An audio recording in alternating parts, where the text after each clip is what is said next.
नमस्कार दोस्तों, एडुफैक्ट्स के प्लेटफॉर्म पे आप सभी का स्वागत है। दोस्तों, आज से हमारी टीजीटी पीजीटी की क्लासेस शुरू होने वाली हैं। तो यदि आपका टीजीटी पीजीटी नेट में हिंदी विषय है तो यह वीडियो आपके लिए बहुत ही ज़्यादा उपयोगी होने वाली है। तो आइए हम हिंदी साहित्य के इतिहास से आज की क्लास को शुरू करते हैं। हिंदी भाषा का विकास, सबसे पहले यही देख लेते हैं कि हिंदी भाषा का विकास। तो जो सबसे पहली भाषा थी, बोलचाल की जो भाषा थी या जो साहित्य की भाषा थी, वो थी हमारी संस्कृत। और उसके बाद पाली हुई, फिर प्राकृत और फिर अपभ्रंश, और अपभ्रंश से हिंदी का उद्भव हुआ। और हिंदी में ही हम आदिकाल, भक्तिकाल, रीतिकाल और आधुनिक काल को पढ़ते हैं।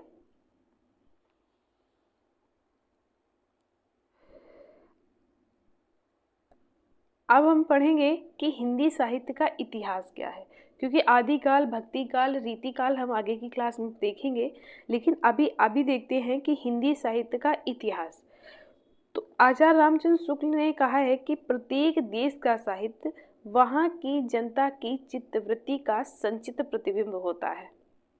कभी कभी एग्जाम में सिर्फ इतनी चीज पूछ लेते हैं कि ये एक कोटेशन बना के दे देते हैं और इसी को पूछे कि ये कथन किसका है। तो ये कथन किसका है? ये कथन है प्रत्येक देश का साहित्य वहाँ की जनता की चित्तवृत्ति का संचित प्रतिबिंब होता है।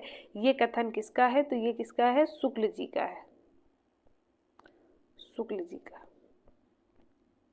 फिर पढ़ते हैं, तब यह निश्चित हो जाता है कि जनता की चित्तवृत्ति के परिवर्तन के साथ साथ साहित्य के स्वरूप में भी परिवर्तन होता चला जाता है। जैसे कि अभी हम आगे देखेंगे कि कैसे आदिकाल आया, आदिकाल में के बाद भक्ति काल आता है, भक्ति काल में कैसे परमात्मा को केंद्र में रख कर रचनाएं की गई, जितनी भी काव्यात्मक रचनाएं की गई वो परमात्मा को केंद्र बिंदु बना के की गई। उसके बाद रीतिकाल आता है, तो रीतिकाल में एक भक्ति को से किनारा होते होते राजास्थित कवि जो थे वो अपने राजाओं की प्रशंसा में कवित्व करने लगे। उसके बाद फिर आधुनिक काल आता है। फिर आधुनिक काल में भी भारतेंद्र युग, छायावाद, प्रगतिवाद, प्रयोगवाद, नई कविता, और उनमें अलग अलग साहित्य का स्वरूप बदलता चला गया। क्यों? क्योंकि परिस्थितियां बदलती चली गई, और जैसे ही परिस्थितियां बदलती चली गई काव्य का स्वरूप बदलता चला गया। आदि से अंत तक इन्हीं चित्तवृत्तियों की परंपरा को परखते हुए साहित्य परंपरा के साथ उनका सामंजस्य दिखाना साहित्य का इतिहास कहलाता है। हिंदी साहित्य के लेखन की परंपरा का सबसे पहला प्रयास फ्रेंच विद्वान गार्सा दा तासी को माना जाता है। हिंदी साहित्य का जो इतिहास लिखा वो सबसे पहले फ्रेंच विद्वान गार्सा दा तासी ने लिखा, जिन्होंने फ्रेंच भाषा में इस्तवार दा लिटरेचर हिंदुस्तानी लिखा। उन्होंने ये एक ग्रंथ लिखा, ये इनका ग्रंथ बहुत पूछा जाता है एग्जाम में, और उन्होंने ये ग्रंथ लिखा और इसी में बहुत सारे कवियों का भी वर्णन किया, जिसमें हिंदी और उर्दू के अनेक कवियों का वर्ण क्रमानुसार वर्णन किया। लेकिन इन्होंने किया क्या कि ये जो इन्होंने वर्णन किया वो वर्ण क्रमानुसार वर्णन किया। अब उसमें ये हुआ कि उसमें जो लेखक थे उनका पता चला किसी का आ से नाम शुरू हो रहा है और वो आ रहा है आधुनिक काल में, तो उसको पहले रख दिया। और किसी का पता चला के से नाम शुरू हो रहा है और वो आ रहा है आदिकाल में, तो उसको बाद में रख दिया। तो ये एक सही इनका क्रमानुसार क्रम नहीं माना गया, इसलिए इसको उतनी महत्व नहीं दिया गया।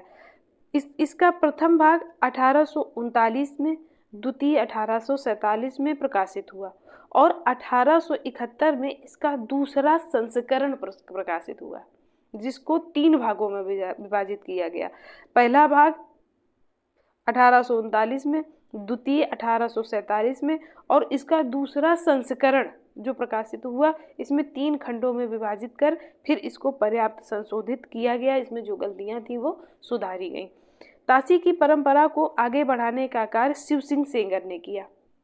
इन्होंने जो कवियों का जीवन परिचय लिखा, उसको आगे बढ़ाया किसने? शिव सिंह सेंगर ने।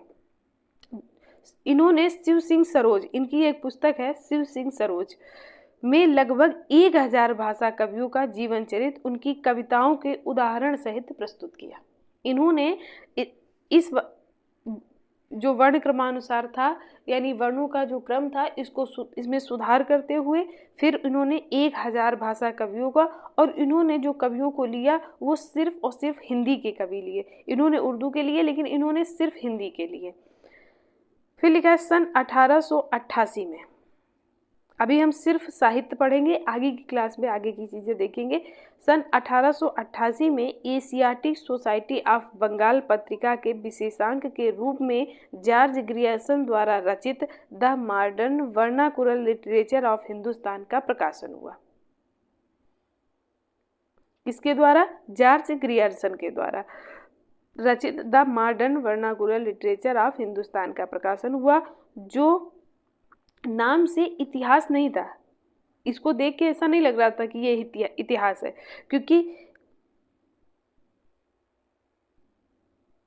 ना होते हुए भी सच्चे अर्थ में हिंदी साहित्य का पहला इतिहास कहा जाता है। क्यों? क्योंकि इन्होंने जितने भी कवि लिए उनको कालक्रम अनुसार लिया, न कि वर्णानुसार लिया।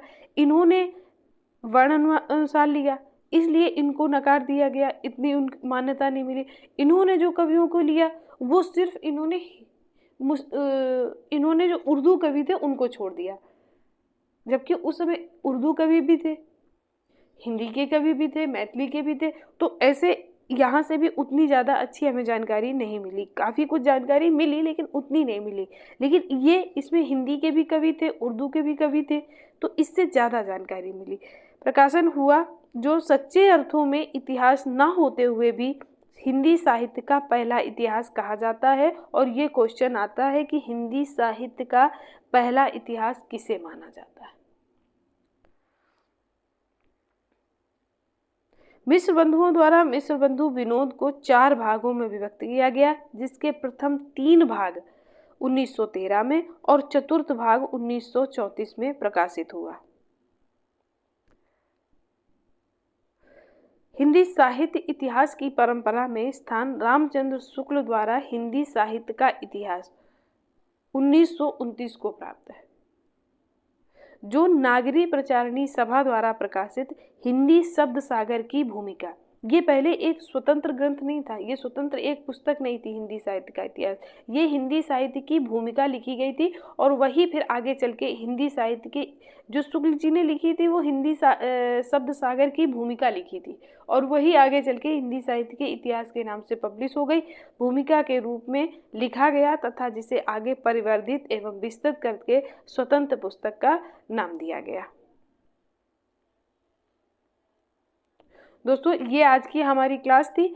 आपको कैसा लगा पढ़ के प्लीज़ हमें कमेंट करें, और आगे की क्लास में हम काल विभाजन पढ़ेंगे।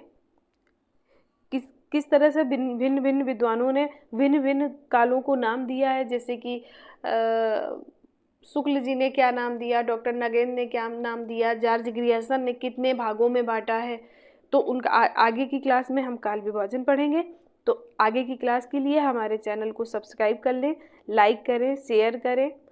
धन्यवाद।